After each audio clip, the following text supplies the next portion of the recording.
And welcome back. اس وقت ہمارے خطے میں ایک انتہائی اہم تاریخی تبدیلی ہونے جا رہی ہے.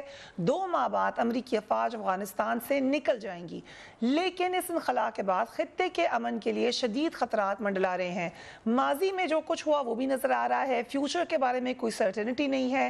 یہ خدشات موجود ہیں کہ افغان گروپ ایک دوسرے کے خلاف صف آرا ہو سکتے ہیں, اور یہ خدشہ بھی ہے کہ افغانستان کی سرزمین دہشت گردی کے لیے استعمال نہ ہونے لگے.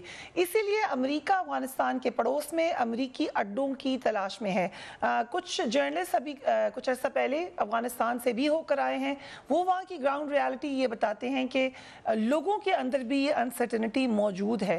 امریکی اڈوں کے حوالے سے پاکستان کی طرف سے تردید کی گئی, کہا گیا کہ ہمارا ایسا کوئی اڈے دینے کا کوئی ارادہ نہیں ہے, لیکن اس کے باوجود امریکہ سے بار بار خبریں آ رہی ہیں جو امپلائی کر رہی ہیں کہ بات چیت جاری ہے.